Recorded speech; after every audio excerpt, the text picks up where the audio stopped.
Imagine the world in the 14th century, a time of knights, kings, and a conflict that spanned over a century. Let's step back into this era of history, revisiting the turbulent period known as the 100 Years' War. This was not a single, continuous conflict, but rather a series of wars stretching from 1337 to 1453. The root of these wars lay in a bitter rivalry between two powerful houses: the Plantagenets, who ruled England, and the Valois, who sat on the French throne. The crux of the matter was a contentious claim to the French crown. The Plantagenets, through complex family ties and marriages, believed they had a rightful claim to it. The Valois, on the other hand, were determined to uphold their sovereignty. This tumultuous era, filled with power struggles and political maneuvering, also gave rise to heroic figures that left an indelible mark on French history. This era bore witness to some of the most heroic figures in French history, three of whom we'll explore today.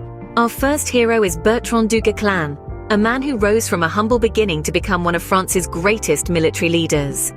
Born to a lesser Breton nobility, du Guesclin's early life was far from promising. His rough features and lack of courtly manners made him an unlikely candidate for knighthood. Yet his tenacity and military prowess soon caught the eye of the French nobility. Du Guesclin's tactical brilliance shone brightly during the 100 Years' War. He was a master of guerrilla warfare, using the terrain to his advantage, launching surprise attacks and forcing the English to fight on his terms. His strategies were unconventional, yet incredibly effective, leading to numerous victories and the recapturing of many French territories. His successes on the battlefield did not go unnoticed. In 1370, King Charles V appointed him as Constable of France, the highest military rank in the kingdom. This was a remarkable achievement for a man of his modest origins. He used this position to further his cause, leading his men with a conviction that never wavered, even in the face of death. Du Guesclin's life was a testament to his unwavering loyalty to France. His tactical genius and relentless spirit played a key role in turning the tide of the 100 Years' War in favor of the French. Bertrand du Guesclin, a true rags-to-riches story, fought valiantly for his country until his last breath in 1380. From a humble shepherdess to a revered saint, Joan of Arc's story is nothing short of extraordinary.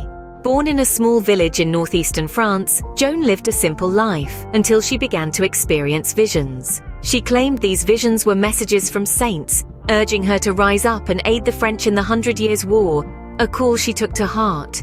At the tender age of 17, Joan convinced the Dauphin, Charles VII, of her divine mission and was granted an army. With this, she marched into the annals of history, playing a pivotal role in the Siege of Orléans. Her strategic brilliance and unwavering courage led to an unlikely victory, turning the tide of the war in favor of the French. More than that, Joan's victories served as a beacon of hope, boosting French morale in a time of despair. However, her story is not one of unmarred triumph. Captured by the English, Joan was put on trial for heresy.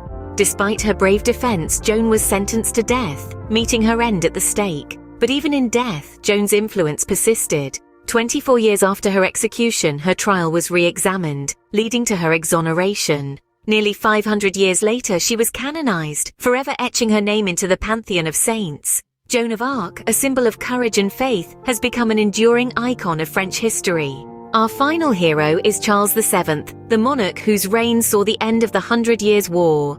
Charles's early reign was fraught with challenges. Crowned king amidst turmoil and strife, he had to grapple with the daunting task of reclaiming his kingdom from English dominion. His relationship with Joan of Arc, a figure of divine inspiration, was a pivotal part of his journey. Joan's faith in him not only bolstered his own resolve, but also rekindled hope among his subjects. Together, they launched successful campaigns that gradually pushed back the English forces. Charles VII was not a king who hid behind his knights. He was a leader who stood on the front lines, rallying his troops and leading them towards victory. His relentless efforts culminated in the recapture of Normandy and Guyenne, significant territories lost early in the war. Charles VII, a king once doubted and derided, proved his worth by leading his nation to victory and bringing an end to a century-long conflict.